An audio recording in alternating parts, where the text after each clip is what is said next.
Hello students, we were doing chapter 7. Our next topic is a case study of the Gond kingdom. The Gonds, numbering about 4 million, are the largest ethnic group in central India. Gondwana, or the land of Gond, is a loosely defined area of southeastern Madhya Pradesh, eastern Maharashtra and parts of Chhattisgarh, Odisha and northern Andhra Pradesh. The region was home to several Gond kingdoms from the 15th century to the mid 18th century. When the Marathas expanded into region from the west, ruins of forts of Gond rulers who ruled during the 13th and 14th century have been found. They expanded their kingdom through matrimonial alliance with other rulers. The Gonds are predominantly Hindus and speak a Dravidian language. They are mainly organized into tribes in small villages. तो जो गोंड्स हैं वो central India के सबसे ज़्यादा पाए जाने वाले ट्राइब्स हैं. इनका जो पॉपुलेशन है वो नियर अबाउट 4 मिलियन के करीब है और ये मेनली पाए जाते हैं साउथ ईस्टर्न मध्य प्रदेश में, ईस्टर्न महाराष्ट्र में और छत्तीसगढ़ के कुछ हिस्सों में और उड़ीसा में और नॉर्दर्न आंध्र प्रदेश में. तो ये जितने भी एरियाज थे यहाँ पे गोंड्स रहा करते थे और 15 to 18th सेंचुरी में इन्होंने अपने किंगडम को और एक्सपैंड करना शुरू कर दिया और 13th to 14th सेंचुरी के आसपास ये पाए जाने लगे थे. उसके बाद इसमें इनकी लैंग्वेज के बारे में बताया गया है. तो ये मेनली हिंदूज कैटेगरीज में माने जाते थे और ये ड्रेविडियन लैंग्वेज बोलते थे और इनकी जो ऑर्गेनाइजेशन थी वो छोटे छोटे गाँव में बटी हुई थी. नेक्स्ट है social structure, occupation and beliefs. Gond society is very structured. Unlike other tribal group in which equality is common, they generally lead simple lives. Their houses are plain and also have cattle sheds. They are traditionally agriculturist and practice shifting cultivation. The Gonds have a distinct pantheon of gods and spirits whom they worship along with Hindu gods and goddess. तो इनके काम के बारे में और इनके beliefs के बारे में बताया गया है कि जो गोंड सोसाइटी थी वो बाकी ट्राइबल सोसाइटीज़ की तरह इक्वल नहीं थी. मतलब उसमें कास्ट सिस्टम भी था, सब कुछ था उसमें. तो वो काफ़ी सिंपल लाइफ जीते थे और इनके जो घर थे वो बिल्कुल प्लेन होते थे और उनमें जैसे अलग से जैसे कैटल शेड्स बनाए गए थे गायें और भैंसें रखने के लिए कैटल. और ये जो ट्रेडिशनली क्या है, पुराने टाइम से ही ये एग्रीकल्चरिस्ट रहे हैं और ये शिफ्टिंग कल्टीवेशन करते थे. जो शिफ्टिंग कल्टीवेशन मैंने आपको बताया था कि कल्टीवेशन जहाँ पे कुछ टाइम एक जगह पर खेती करके फिर नेक्स्ट जगह उन पेड़ों को काटा जाता है और उस लैंड पे खेती करी जाती है. और वैसे तो इनके खुद के कुछ गॉड्स और स्पिरिट्स थी जिनकी ये पूजा करते थे. साथ ही साथ ये हिंदू गॉड देवी देवताएं हैं उनकी भी पूजा किया करते थे. Now the next topic is case study of अहम किंगडम्स. अब हम अहम किंगडम के बारे में पढ़ेंगे. The Ahom belong to Shan tribe of southern China and Southeast Asia. They migrated into the Brahmaputra Valley in the 13th century. By 16th century, they conquered the tribal kingdom and won control over the entire eastern part and a section of the western part of this time. The land in this region was controlled by non-tribal landlord called Bhuyans. The Bhuyans were employed as official by the Ahams ruler and continued to exercise influence over local level. The ruler of Bengal competed with the Ahams for control over Brahmaputra Valley. The Turkeys of Bengal took control of the western part of Valley. The Aham retained control over the eastern part and 17th century. The Aham bravely resisted the military expansion of Mughals into the British overthrew the Ahams in the 19th century. Our knowledge about the Aham is drawn mainly from the royal chronicle called Buranis. तो जो अहम्स थे वो कहाँ से belong करते थे? Shah tribe. कहाँ की ट्राइब थी ये? साउदर्न चाइना की और साउथ ईस्ट एशिया की. 13th सेंचुरी में ये माइग्रेट होके ब्रह्मपुत्रा वैली में आ गए थे और 16th सेंचुरी में जब इन्होंने बीच में लड़ाई हुई तो ये उसके साथ जीत गए और इन्होंने ईस्टर्न पार्ट पे भी अपना और वेस्टर्न पार्ट पे भी अपना कब्जा कर लिया. और ये जो ज़मीन थी ये किसके थ्रू कंट्रोल होती थी? Non tribal landlords. उनको क्या बोला जाता था? भुयान्स.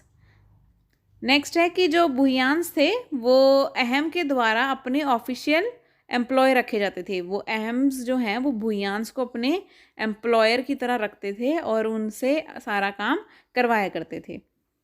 उसके बाद जो बंगाल के रूलर्स थे उन्होंने अहम के साथ कॉम्पीट किया और इस कंपटीशन में वो इस जंग में जीत गए और उन्होंने सारा कंट्रोल, वेस्टर्न पार्ट था जो वैली का, उस पर सारा कंट्रोल बंगाल का हो गया.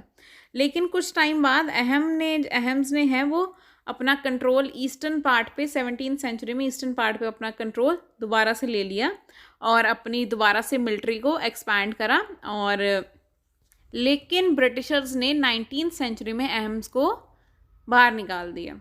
और इन सब के बारे में हमें कहाँ से पता चलता है? Royal chronicles. क्रॉनिकल्स क्या थे? जो कि पूरा रिकॉर्ड रखा जाता है डेट वाइज हर चीज़ का, और वहाँ से हमें ये चीज़ पता चलती है। Next we will discuss about the paik system. The Ahom rulers maintained a workforce which played an important role during war and peace. Its member called Peks served as soldiers and also built dams and roads and bought swampy lands under rice cultivation. People were regularly moved from the settled areas into the reclaimed lands.